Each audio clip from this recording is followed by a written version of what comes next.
I never thought silence could feel so loud. There was a time when my home echoed with laughter, footsteps, and constant chatter. The kitchen was always warm, not just from the stove, but from the presence of my son, my whole world. Back then, I never noticed how full my days were. I only realize it now, in the stillness, where even the ticking clock sounds like a reminder of everything I've lost. Or maybe everything I had to let go of. My son was not just my child, he was my purpose. From the day I first held him in my arms, I built my life around him. Every decision, every sacrifice, every small dream I quietly buried, it was all for him. I didn't mind. I never did. When he took his first steps, I was there. When he fell, I picked him up. When he succeeded, I celebrated louder than anyone else. And when he failed, I carried his pain like it was my own. He used to call out Mom in that soft, dependent voice that made me feel needed, important, loved. Back then, I never imagined there would come a day when that same voice would grow distant, almost unfamiliar. But life has a way of changing things without asking. The day he told me he wanted to get married, I smiled. I really did. Because that's what a mother is supposed to do, right? Be happy for her son. Support him. Bless him as he starts his own life. And I was happy. Truly. I welcomed Sanaa into our home with an open heart. I didn't see her as someone who would take my son away. I saw her as someone who would bring him more happiness. Someone who would become part of our family. In the beginning, everything felt normal. There was laughter again. New energy in the house. I tried my best to make her comfortable, to treat her like my own daughter. But slowly things began to shift. It didn't happen overnight. It was subtle, almost unnoticeable at first. My son started coming home later. Conversations grew shorter. Meals we once shared together turned into quiet dinners where phones replaced words. Work is stressful, he would say. And I believed him. I always believed him. But then, even when he was home, he wasn't really there anymore. He would sit beside Sanaa, laughing with her, talking endlessly. And I would sit just a few feet away, feeling like a stranger in my own home. I told myself I was overthinking. I told myself this was normal. But deep down, something inside me knew. I was slowly being replaced. Not intentionally. Not cruelly. Just naturally. That's what hurt the most. One evening, I waited for him to have dinner with me. The food was ready. His favorite dishes. The ones he used to ask for when he was younger. I remembered every detail. I always did. Hours passed. The food went cold. And when he finally walked in, he didn't even notice. I already ate, he said casually, walking past me. No apology. No glance at the table I had prepared with so much love. Just indifference. That night, I sat alone at the dining table. I didn't cry immediately. I just stared at the empty chair across from me, the chair that used to be his. And for the first time, I felt something I had never allowed myself to feel before. Unnecessary. Days turned into weeks, and the distance grew wider. He stopped asking how I was. Stopped sitting with me. Stopped noticing me. And Sanaa, she wasn't unkind. She was just distant. Polite, but distant. Like someone who respected me, but didn't really connect with me. Our conversations were brief. Formal. There was no warmth. No bond. And slowly, I began to realize something painful. I was no longer the center of my son's world. I wasn't even a part of it anymore. At first, I fought it. Not openly. Not dramatically. But in small ways. I tried to talk to him more. Tried to sit with them. Tried to hold on to whatever little space I had left in his life. But every attempt felt forced. Unwelcome. Like I was intruding on something that no longer belonged to me. One day, I overheard something that changed everything. I wasn't trying to listen. I just happened to hear it. Sanaa's voice, soft but firm. She needs to give us space.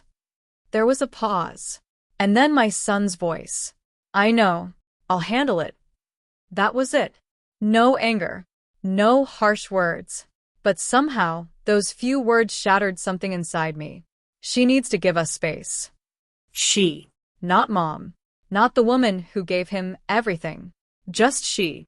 That night, I didn't sleep. I lay awake, staring at the ceiling, replaying those words over and over again in my mind. And for the first time, I asked myself a question I had been avoiding for so long. Where do I belong now? The answer didn't come easily. But when it did, it was painfully clear. I didn't belong there anymore. Not in the way I used to. Not in the way I still wanted to. So, I made a decision. Not out of anger. Not out of resentment. But out of quiet understanding. The next morning, I woke up early. The house was silent. I walked through each room slowly, letting my eyes rest on the walls that held so many memories. The kitchen where I had spent years cooking for him. The living room where we used to sit together. Everything looked the same, but it didn't feel the same anymore. I packed a small bag. Just the essentials. Clothes. A few personal things. And memories I couldn't leave behind, no matter how hard I tried. I didn't leave a long note. Just a simple message. I hope you both find happiness. Take care of yourselves. I paused for a moment, then added one last line. I'll be okay. I wasn't sure if it was true, but I needed to believe it. When I stepped outside, the air felt different. Lighter, colder, free, and yet terrifying. Because for the first time in my life, I wasn't living for my son. I was living for myself. The beginning wasn't easy. There were days when the silence felt unbearable. Days when I picked up my phone wanting to call him just to hear his voice. But I didn't. Because I knew if I went back, nothing would change. I would still be standing in the same place. Waiting. Hoping. Hurting. So instead, I chose something different. I chose peace. At first, it felt strange. Unfamiliar. Almost uncomfortable. I wasn't used to thinking about myself. I didn't know what I liked anymore, what I wanted, what made me happy. I had spent so many years being someone's mother that I had forgotten who I was as a person. But slowly, I started to remember. I started taking walks in the evening just to feel the breeze against my face. I started reading again, something I hadn't done in years. I cooked for myself. Not out of obligation, but out of choice. And for the first time in a long time, I wasn't waiting for anyone. Days turned into weeks. Weeks into months. And somewhere along the way, the pain softened. It didn't disappear completely.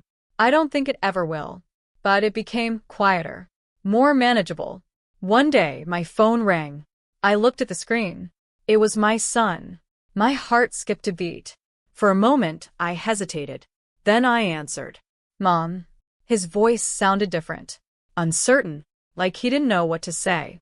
I've been meaning to call, he said. I smiled softly, even though he couldn't see me. There was a pause. I miss you. 3 simple words. Words I had waited so long to hear. But something inside me had changed. I didn't feel that desperate pull anymore. I didn't feel the need to run back. Instead, I felt calm. I hope you're doing well, I said gently. Another pause. Will you come back?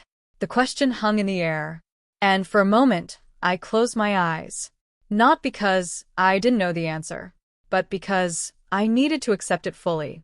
I'm okay where I am, I said quietly. I just needed some peace. There was silence on the other end. And then, softly, I understand. Maybe he did. Maybe he didn't. But for the first time, it didn't matter. Because I had finally chosen myself. And that choice brought me something I had never truly known before. Peace. It felt strange at first, but I needed it. And now, I wasn't willing to let it go. The line went quiet after that. Not the kind of silence that feels empty, but the kind that feels heavy with things left unsaid. I understand. His words stayed with me long after the call ended. I didn't know if he truly meant them, or if he was just saying what he thought I needed to hear. But for the first time in a long while, I didn't try to analyze it. I didn't try to hold on to it. I simply let it be. That was new for me. Before, I used to hold on to every word my son said, turning it over in my mind, searching for meaning, reassurance, love. Now, I was learning something different. Not everything needed to be held. Some things needed to be released. The days that followed felt steadier. Not perfect. Not completely free of longing. But steadier. I had moved into a small, quiet place. It wasn't grand, but it was mine. Every corner held only what I chose to keep. No expectations. No waiting. No silent disappointments sitting across the table. Just space. And in that space, I started discovering parts of myself I had forgotten existed. I found myself smiling at small things, the warmth of sunlight through the window, the smell of tea in the morning, the calm of an uninterrupted evening. These moments used to pass me by when my world revolved entirely around someone else. Now they felt like quiet gifts. Sometimes I would still think about him. Not with the same ache as before, but with a softer feeling. A memory. I remembered the little boy who used to run into my arms, the teenager who would sit with me late at night talking about his dreams, the young man who once promised, "Mom, I'll always be there for you." I don't blame him for changing. Life changes people. Love changes priorities. And maybe I needed to change too. A few weeks later, there was a knock on my door. I wasn't expecting anyone. For a moment, I just stood there, staring at the door, my heart beating a little faster than usual. Something in me already knew. When I opened it, there he was. My son. Standing there, looking almost the same, yet somehow different. There was hesitation in his eyes, uncertainty, and something else. Guilt. "Mom." His voice was softer than I remembered. I didn't say anything immediately. I just looked at him, taking in the details I had missed, the slight tiredness in his face, the way he shifted his weight like he wasn't sure if he was welcome. For a second, I saw not the man he had become, but the boy he once was. "Can I come in?" he asked quietly. I stepped aside. "Of course." He walked in slowly, looking around as if trying to understand this new version of my life. "It's nice," he said. "It's peaceful," I replied. He nodded, but didn't say anything else. We sat down across from each other. For a moment, neither of us spoke. And then, finally, he broke the silence. "I didn't realize." His voice trailed off. I waited. "I didn't realize how much I had hurt you." There it was. The words I once longed to hear. But now they didn't hit the same way. Not because they didn't matter, but because I no longer depended on them to heal. "I know you didn't mean to," I said gently. He looked down at his hands. I thought you would always be there. No matter what." I gave a small, understanding smile. "That's what mothers do, right?" He looked up at me, his eyes filled with something deeper now. But I took that for granted. I didn't rush to respond, because sometimes silence allows truth to settle in a way words can't. "I got so caught up in my life, in my marriage, that I stopped seeing you," he continued. "And when Sanaa said we needed space, I didn't think about what that meant for you." I listened quietly, not interrupting, not accusing, just listening. "I should have protected your place in my life," he said, his voice breaking slightly. That sentence lingered in the air. Protected your place. It was something I never asked for, but always needed. "I'm sorry," he added. A simple apology. But this time it felt real. I took a deep breath. And for a moment, I let myself feel everything. The past hurt, the quiet loneliness, the nights I cried without making a sound. But I also felt something else. Strength. "I forgive you," I said softly. His shoulders relaxed, like he had been carrying something heavy for too long. "But things are different now," I continued. He looked at me, a hint of worry in his expression. "I'm not coming back," I said gently. The words were calm, steady, not angry, not bitter, just true. "I've built something here for myself. Something I didn't even realize I needed." He nodded slowly, as if he had expected that answer, but still needed to hear it. "I understand," he said again. And this time it felt like he really did. We talked for a while after that. Not about the past. Not about blame. But about life. He told me about his work, about small things that used to be part of our daily conversations. I listened, not as someone waiting to be included again, but as someone who genuinely cared, without expectation. Before he left, he stood near the door, hesitating. "Can I visit again?" he asked. A simple question, but one that carried so much meaning. I smiled. "Yes, you can. Because this time it would be different. Not out of obligation, not out of dependence, but out of choice." After he left, I closed the door gently and leaned against it for a moment. My heart felt full. Not because everything was fixed, not because things had gone back to the way they used to be, but because they hadn't. And that was okay. Because I wasn't the same person anymore either.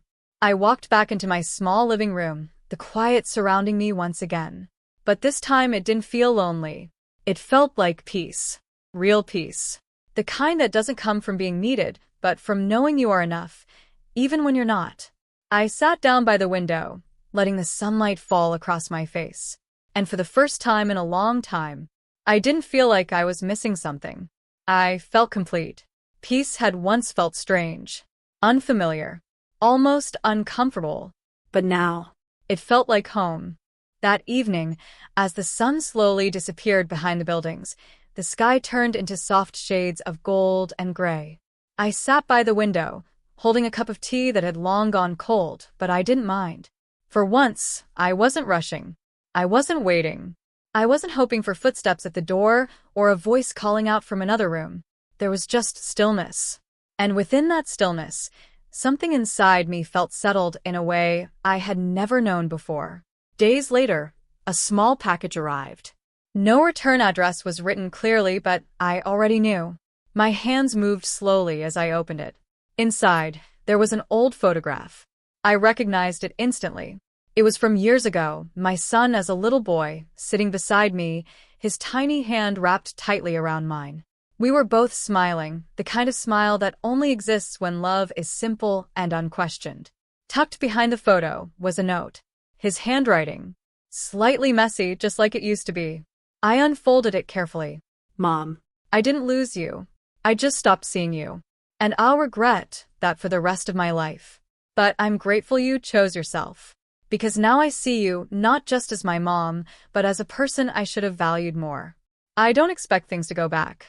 I just hope I can be part of your life again. In whatever way you allow. Your son. I read it once. Then again. And this time the tears came. Not the painful ones I had cried before. Not the kind that leave you feeling empty. These were different. Soft. Quiet. Healing. I placed the photograph on the table beside me. For a moment, I traced the edges of it with my fingers, as if I could touch that version of us again. But I didn't wish to go back. That was the difference now. I didn't want the past. I wasn't longing for what used to be, because I had finally made peace with what is. I picked up my phone. Not out of need, not out of loneliness, but out of something calmer, something whole. And I sent a simple message. You can visit this Sunday. I paused, then added, take care of yourself. When I put the phone down, I didn't wait for a reply. I didn't sit there watching the screen. I simply leaned back, closing my eyes for a moment, letting the quiet wrap around me like something warm and familiar. For so long, I believed love meant holding on. Holding tighter, giving more, staying no matter how much it hurt. But life had taught me something different. Sometimes, love means stepping away. Sometimes, it means choosing yourself, even when it breaks your heart. And sometimes, it means allowing people to come back into your life, not because you need them, but because you no longer do. Outside, the evening deepened. The world moved on, just as it always does. But inside me, something had finally come to rest. No more questions. No more waiting. No more silent pain. Just a quiet understanding. I had loved fully. I had lost quietly. And I had found myself in the process. Peace no longer felt strange. It no longer felt empty. It no longer felt like something I had to get used to. Now, it felt like strength. It felt like freedom. It felt like me. And for the first time in my life, that was enough.